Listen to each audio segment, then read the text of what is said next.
It is the season for mock NBA drafts, and I am not immune from trying to make the Memphis Grizzlies better in a mock fashion. So, over at Bluff City Media, we are currently in the midst of the community mock NBA draft that we used to run over at Grizzly Bear Blues.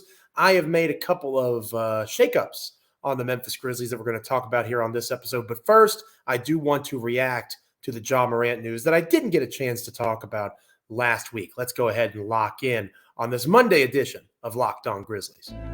You are Locked On Grizzlies, your daily Memphis Grizzlies podcast, part of the Locked On Podcast Network, your team every day.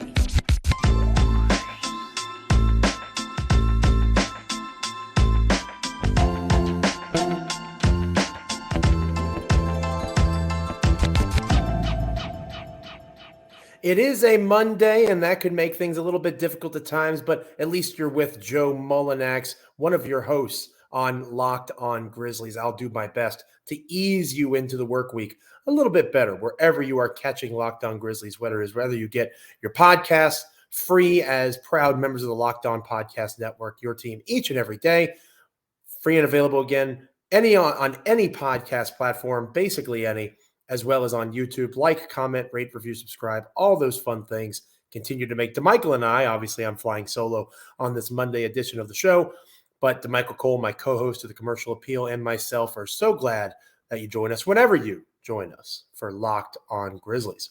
This episode of Locked On Grizzlies is brought to you by Prize Picks. First-time users can receive a 100% instant deposit match up to $100 with the promo code Locked On. That's prizepicks.com, promo code Locked On. As I mentioned earlier in the show, I do want to talk about all the fun and craziness that's happening over at Bluff City Media since DeMichael's not participating in that event, the Community Mock NBA Draft. Since I'm flying solo for this episode this week, I thought it would be a good day to kind of talk through my thought process, both in terms of a trade that I made that I thought people would be more proud of me for, and there's some folks that are still mad. I think people just like to be mad at me, I've decided, as I've become more used to covering this team over the last decade or so. And then the actual draft pick that I've selected in the first round of the mock, because believe it or not, I did pick at number 25 overall. Wasn't a huge fan of having to make that selection, but I did, and I thought I did a pretty good job, and I'll explain my rationale. But first, I want to react to this, and I know that our Friday episode of the show, DeMichael did a tremendous job talking about this, and I'm not going to go too deep into it. I just wanted to take our first segment here, and we'll move along. But again, if you missed Friday's episode, check out DeMichael on it, talking about the Joe Mullinax situation and the announcement from Adam Silver at his annual before the finals begin press conference when asked about the Joe Mullinax situation. And this is from Tim McMahon on Twitter at ESPN_McMahon. Adam Silver on Joe Mullinax. We've uncovered a fair amount of additional information. We probably could have brought it to a head now, but we've made the decision that it would be unfair to these players and these teams to announce that decision in the middle of this series. Now, to me, that's interesting for three reasons. Number one, the very first sentence, we've uncovered a fair amount of additional information. What does that reference? Is that referencing additional activity on social media that perhaps has not been brought to the public attention? Does that have to do with getting Joe Morant's side of the story? And perhaps it makes it seem lesser than the obvious second-time offense in a relatively short amount of time? Did they do enough of an investigation into the behaviors of Joe Morant that they found things beyond what we know in terms of social media use, the flashing of guns on Instagram Live? Is there something beyond what is already common knowledge? Now, DeMichael Cole, of course, the beat writer for the Memphis Grizzlies for the Commercial Appeal. Next time we're together, I'll be sure to see if there's any additional follow-up information in the days that have followed this announcement from Adam Silver that, again, I feel was significant. Maybe it won't mean the suspension will be significant, and we'll talk more about that here in a moment. But that first sentence, we've uncovered a fair amount of additional information. About what, Adam? That seems pretty significant. And to go out and do my second point, we probably could have brought it to a head now, So they feel like they're in a comfortable place to make a decision, but they didn't want it to distract from the NBA Finals. Well, first off, you already blew that assignment, right? You already blew that part of the gig, because the next day on all the ESPN platforms and social media, people were trying to figure out, including our own DeMichael Cole on this podcast, what the heck does Adam Silver mean by not wanting to distract from the finals? He didn't say that word for word. It would be unfair to these players and these teams to announce that decision in the middle of the series. And the full statement, which would be my third point, makes it seem like it's more so that than perhaps the scope of the suspension. Because Joe Morant is obviously one of the biggest stars in the NBA. His shoes are still selling like hotcakes when they do get released, even in limited numbers, which DeMichael Cole, my partner here on Locked On Grizzlies, has correctly reported. But when they are being released in limited edition or limited scope, they're being scrapped up like hotcakes. Still a very marketable star, arguably the first, as DeMichael has talked about on this show, the first Gen Z superstar of the NBA. This is an inflection point in his career and his life. How he responds and what this looks like is going to have a dramatic impact on what the rest of his career, the next 5, 10, 15 years, appears like. So the amount of thought that's been into it is intriguing. Obviously, it's been several weeks. The fact that they've taken enough thought that they think it's a big enough deal that it could disrupt the NBA Finals, of which the Denver Nuggets look pretty good at this moment. But to be fair to the Nuggets players, to be fair to the Miami Heat, they didn't want to distract from the series. That tells me that it's going to be significant. Now, what does significant mean to you? Would maybe be my fourth point. I know I said 3, but if you've been following my Grizzlies career for a while, you know I can hardly ever control myself in terms of talking. What significant means? I think that you could be looking at the most significant suspension in the history of the NBA with regard to this type of behavior, right? With regard to this type of behavior. Because when you look at the suspension lengths in the history of the NBA, obviously there are varieties, right? Whether it's Miles Bridges, whether it is going back to the Malice of the Palace days with Ron Artest, there are a variety of things that could make this a significant suspension because of the behavior that's going to be being punished, right? I think that's important to point out. I am intrigued by if they are going to, 38 games, right, is the number that gets thrown around a lot, involving Gilbert Arenas, Javaris Crittenden, having the guns on the team, playing in the locker room, flashing the gun to one another. That would be a pretty substantial suspension if Ja was at that number almost half the NBA season. But again, this was in NBA facilities. So is that where the additional information comes from? Do they now have evidence that Ja would bring these guns to the arena? That's complete speculation. I'm asking, I don't know. And the lack of clarity from Commissioner Silver doesn't help. So it leads to unhealthy speculation. Knowing what we know in this present moment, 38 games would be, in my opinion, way too much. Way too much. You cost a young man half of his season.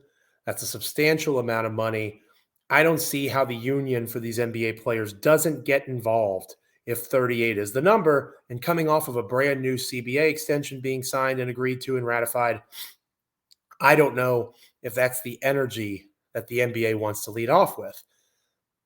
I also think that there needs to be something done to try to show that this is significant and this is serious. So somewhere in the realm of 17 games, between 15 and 20, I would be supportive of that. As a Grizzlies blogger, podcaster, whatever you want to call me, I think that is fitting of the fact that he did this once, swore up and down he was remorseful, and then was not remorseful, or at least his actions didn't back up his words. So between 15 and 20, and that would still be a pretty, significant suspension because of the behavior and the repeat offender nature of the behavior. How that ties into what Commissioner Silver was talking about obviously remains to be seen. But the fact that he said that they found additional information makes this more interesting. Because I've been basing all of this conversation, aside from the wild speculation a moment ago, off of what we know right now. And Adam Silver is saying that we know more, or they know more, than we do at this present time. We're going to move away from Joe Morant and get into the wild and wonderful world of the Bluff City Media Grizzly Bear Blues Community Mock NBA Draft. But first, before we do that, this episode of Locked On Grizzlies is brought to you by Prize Picks. Friendly reminder that Prize Picks is currently in the midst of their own crazy promotion, the Daily Superflex $1 million. Every day of the NBA Finals now, one Prize Picks user gets a chance at becoming a millionaire. One entry placed after 8 a.m. EST, Eastern Standard Time, will be randomly selected each day. If you get 6 correct picks in that randomly selected draw, you get $1 million. 5 correct picks, $80,000. 4 correct picks, $16,000. Full details can be found at prizepicks.com/million. And friendly reminder, you're competing against projections, not people, over at Prize Picks. You get to do this for the NBA as well as Major League Baseball, any other sport like the WNBA going on, soccer, of course, NASCAR. Safe and fast withdrawals, currently easy to use in over 30 states as well as in Canada. Download the Prize Picks app or go to prizepicks.com to sign up and play daily fantasy sports. First-time users can receive a 100% instant deposit match up to $100 with a promo code Locked On. If you deposit $100, Prize Picks will give you $100. If you deposit $50, Prize Picks will give you $50. Don't forget to enter the promo code Locked On and sign up for an instant deposit match up to $100. I traded for Jaylen Brown without giving up Desmond Bane. Why are people not applauding me universally? We're going to talk about that next here on Locked On Grizzlies. Welcome back to Locked On Grizzlies. I am your host, Joe Mullinax, chief content creator or editor, whatever you want to call me, at least in the interim over at Bluff City Media. I'm a Grizzlies columnist over there. Most of the time, you'll notice I'm flying solo. I am without DeMichael Cole, the commercial appeal there in Memphis, Tennessee. Beat writer for the Grizzlies. When he's back on with us tomorrow, again, maybe there's more information that he scrounged up about Ja. I'm interested to talk to him about it. Again, I listened to the show Friday. I thought he gave a lot of great perspective. I just wanted to give my 2 cents there in the opening segment on that Adam Silver statement from before Game 1 of the NBA Finals. But let's get irresponsible, right? Let's start talking about mock NBA drafts, and in particular ones where you can conduct trades. Because why else would you do a mock NBA draft if you cannot swing for the fence and do some thought exercises? Now, when I do these mocks, and I've said this before, I am not doing these things because I would necessarily, A, do them myself in reality if I was the GM of the Memphis Grizzlies, and B, if I ever thought they were actually going to occur. I do them as thought exercises. What would it be worth to try to acquire? I'll just throw out the name Jason Tatum. Because I'll be honest, in the mock draft over at Bluff City Media that you can read about throughout the week over at bluffcitymedia.co.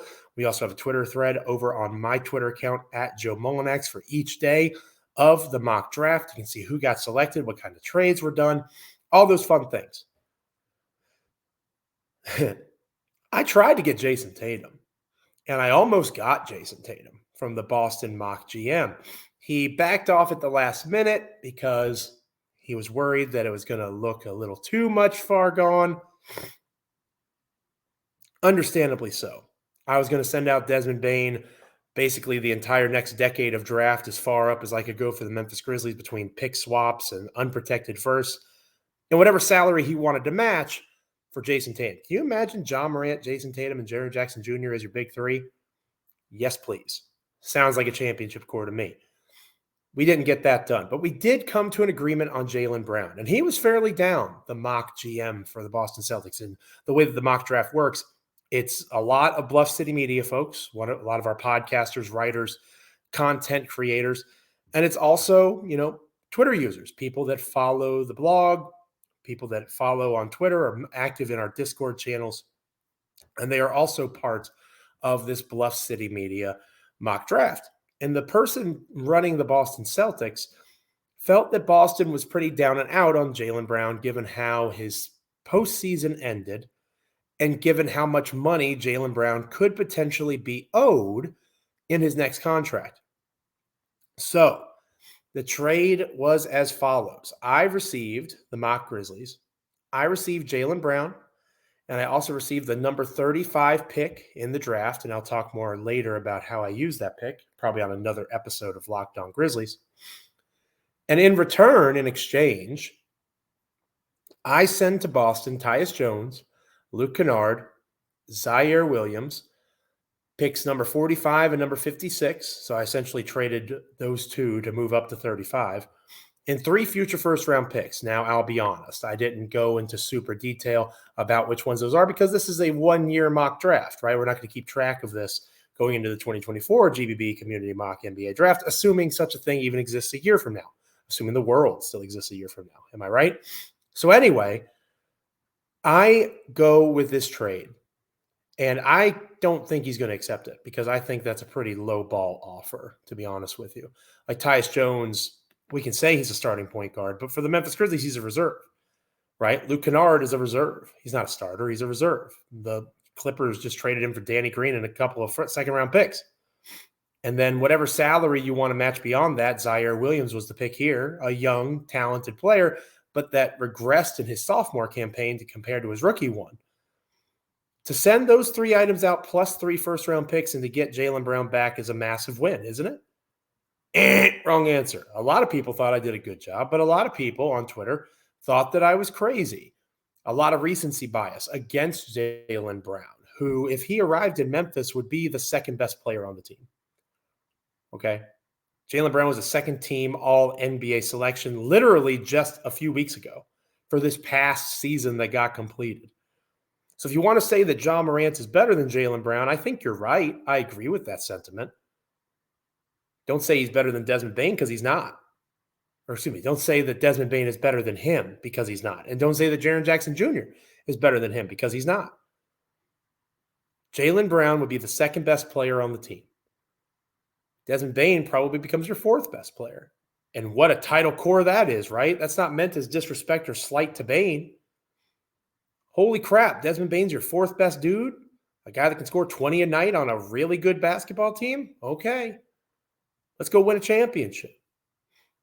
But people were concerned about fit. How is Jaylen Brown going to fit with the Memphis Grizzlies? People were concerned about the new CBA and all the types of punishments that come along with being at that second tax apron. First off, I've read the new CBA, okay?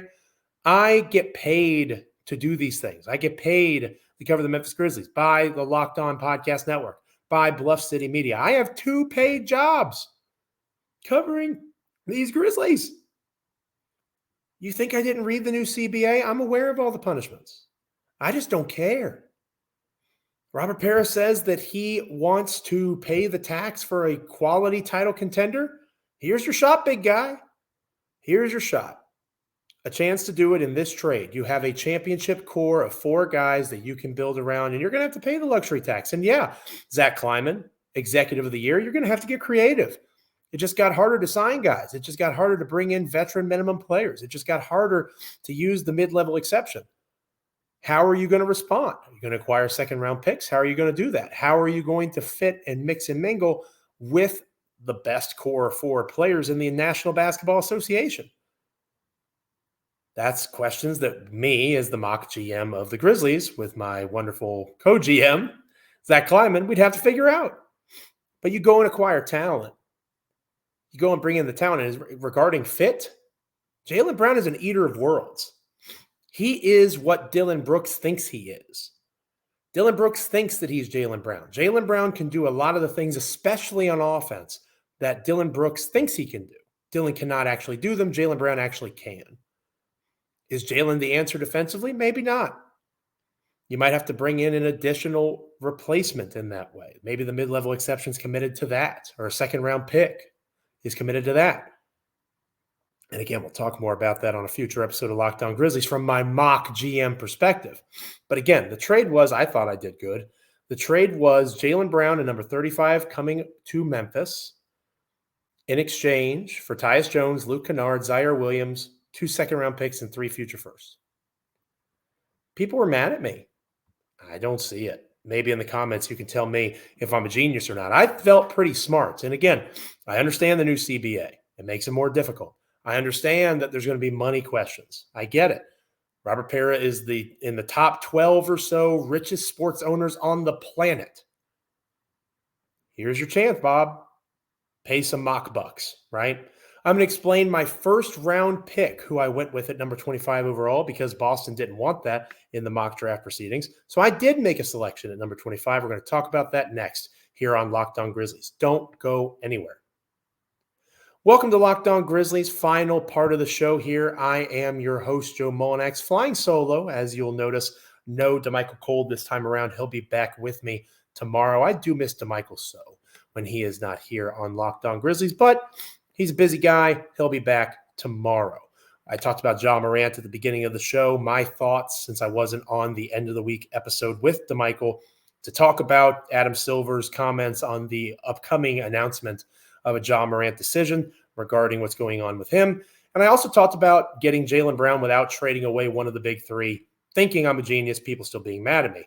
Let's get to the actual pick. With the 25th pick in the 2023 Bluff City Media Grizzly Bear Blues Community Mock NBA Draft, the Memphis Grizzlies select Colby Jones, guard, Xavier. I loved this pick. I was super excited about it. I've mentioned Colby Jones on this show recently with DeMichael as a player that I could see as a wonderful long-term fit next to Joe Morant without Tyus Jones. Colby Jones is not a traditional point guard. I wouldn't even necessarily say he's a combo guard after watching his film. I think that he can do some secondary facilitation things, but he is more of a traditional shooting guard as opposed to an NBA combo or point guard. He does not have the best three-point stroke. Okay, that is important to point out. His form looks rough. He shot well at Xavier this past season, almost 38% from beyond the arc. But again, when you compare that to the college game, when you compare that to his free throw percentage, which a lot of folks say in terms of technique and shooting mechanics, the free throw percentage and the three-point shot, there's a lot of connection there. He was a poor free throw shooter at Xavier, about 65%. So not great. Not great in that particular area. So as a replacement for Luke Kennard, this isn't that. And I'll talk about how I tried to replace Luke Kennard in the second round on another episode of Locked On Grizzlies this week, hopefully. I tried to replace Tyus Jones with Colby here. Jones for Jones. Tyus is gone. Colby comes in. And here's why. Because in my opinion, after breaking down tape, obviously there's other guards, Jordan Hawkins, Anthony Black, the Thompson brothers. They are probably higher up in the rankings, especially the guys at the top, Thompson's and Black, even maybe Hawkins too. But I think Jones is behind those guys. I know like a lot of people like Keontae George from Baylor. I'm a Colby Jones guy. You want to know why? Because he's smart offensively. He had one of the very best assist-to-turnover ratios in the entire college basketball world in the 2022-2023 season. He was exquisite. As a shooting guard, perimeter player, secondary facilitator, creating offense for others. He averaged 4.4 assists per game, 4.7 assists per 36 minutes. Again, that is a strength of his game. And he was also a solid finisher. He shot almost 51% overall from the field, despite not being as prolific from three as you'd like him to be. He also got 6 rebounds per 36 minutes, according to tankathon.com. As I've mentioned before, that's one of my favorites to use. So the assist to turnover ratio, the assist to usage, all these different types of measurements, his body, his frame, the way that he's able to finish at the basket, I see Colby Jones as a replacement for Tyus. And the reason I say that you can do that while acknowledging that he is not the same player as Tyus Jones is they have comparable skill sets, comparable skills. Colby Jones is very smart with the basketball in his hands, just like Tyus Jones. Colby Jones plays beyond his years in terms of experience, understanding pace and spacing, creating for others, getting them their looks in the space that they want. Very similar to Tyus Jones. Obviously, Tyus is smaller, and obviously Tyus is a little more fleet of foot. I think he has a little bit better quickness. The floater game of Tyus will be missed. That's a strength of his. You have to respect that if you're an opponent. And Tyus had a decent season shooting the three. In my mock world and universe where I trade away Luke Kennard, I'm going to have to address that somewhere, which again, I will later in the draft, and we'll talk about on another episode down the road. But I did want to bring in someone who is going to be able to, in a world where it's by committee, Desmond Bane is the backup point guard. Luke Kennard plays along with him. Colby Jones could be another guy that could be that de facto secondary co-facilitator and creator of offense. He showed it at Xavier in the way that he was able to dribble, penetrate, not the best handle in the world, but good enough to create space. And the most important thing is he knows what to do with the space when it becomes available. That's extremely valuable, especially entering the NBA where that space closes so much more quickly because of the length and athleticism, the quickness. The NBA floor is smaller than any basketball floor on the planet because of the size and scope of the athleticism that all 450 guys have to varying levels and degrees. So how do you address that? You bring in a bigger wing who has a comparable skill set to Tyus Jones. Tyus is better at it. Tyus is the best in the NBA at it the last 5 years, right, in terms of assist-to-turnover ratio. Tyus struggled in the playoffs, but we can't be prisoners of the moment. Over a much larger sample size, Tyus Jones is exquisite with the ball in his hands and as a decision maker. Kudos to him. But the reality is, if Tyus Jones is going to be a piece to help Memphis bring in another wing like a Jaylen Brown, hypothetically in this mock draft, probably wouldn't happen in real life. That's where the madness comes into play. But say Tyus Jones and 3 first-round picks gets you OG Anunoby. OG Anunoby would be in a similar situation where he's not a creator off the dribble. He's an excellent defender, very good catch-and-shoot three-point guy, can do a little bit off the dribble and off the bounce, but he's not facilitating like Tyus Jones. You have to replace that somehow. And if you are not going to replace it via the draft or the mid-level exception, which maybe Memphis could, you have to do it somehow. You have to bring in someone who has that capacity to make good decisions with the basketball in their hands. Colby Jones does it. And that makes him unique among Zaire Williams, in my opinion. Zaire's gotten some work as that point guard in summer league and things like that. But watching Colby Jones tape and watching early Zaire Williams tape, and in fairness, Colby is a little older and at this stage of his college career and development than Zaire was. But Colby is more mature with his game than Zaire was in college. Just in my evaluation of the two talents, that's true. So I'm more comfortable with Colby Jones coming in and having that type of responsibility. You don't see that from David Roddy. You don't see that from Jake LaRavia. Those guys have specific sets of skills that do not address what losing Tyus Jones would need to bring about. That creation, that facilitation, that ability off the dribble to be a creator for others. And Colby Jones of Xavier would do that. He has the size and the length where I think he'd be a decent defender, 6'8" wingspan, 6'6" height. So I think between that and his lateral movement, he'll be an okay defender. He won't be a world beater. And again, maybe you use that mid-level exception to try to address that. But those of you that have been following Locked On Grizzlies know my opinion on the the back up point guard position, regardless of the Ja Morant suspension. That doesn't matter here. I agree with Anthony Sane and DeMichael and others that have made this point. This is a team that has to start thinking about April and May. We know that with Desmond Bane, Jaren Jackson Jr., if those guys are healthy, you bring Steven Adams back in the fold, they're going to be in the playoff picture with or without Ja Morant. With Ja, they'd probably be in the top 2 in the Western Conference. With Tyus, maybe they're top 3, top 4. Maybe without Tyus, they're 5th, 6th, or 7th. But who cares if they're 5th, 6th, or 7th in February? That's not as important as where you finish. The Lakers proved that this year. The Miami Heat proved that this year. You just got to get in the dance, man. You just got to get there. And finding a way to get there and getting to that point and being as ready as possible when the playoffs begin. That needs to be one of the transitions of thinking for the Memphis Grizzlies. Tyus is your most tradable asset. You move him along, bring in a wing at number 25 overall. If you're able to keep that pick, you make a selection to try to replicate some of the talent you lost. I didn't do that with the three-point shooting here. I'm going to have to do that at some point in the mock draft. But here, I think I brought in someone who can help replicate. Again, Bane, Kennard, Jones, Colby Jones. If those three are on the floor at the same time, those are three guys that can create off the dribble a little bit, varying degrees. Those are three guys who make good decisions with the basketball, and those are three guys who have three guys that have complementary offensive skills. And those are three guys that I would be very excited to watch compete for the Memphis Grizzlies. So Colby Jones was my pick. What do you think? Do you think that was the right selection? Let me know in the comments below if you're listening on YouTube or wherever you're listening podcast-wise.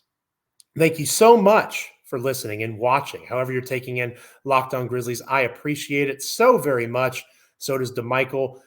As mentioned previously, DeMichael Cole will be back with me talking everything NBA, maybe take a quick hit on the NBA Finals. Obviously, Game 2 will have been wrapped up. We'll see how the series is transitioning going into Miami, all those sorts of things. We can talk about the Joe Morant situation, if there's any updates, anything else that could potentially be going on as the draft approaches. And like I said, maybe we can work in what I do in the second round with the Memphis Grizzlies on our next episode as well.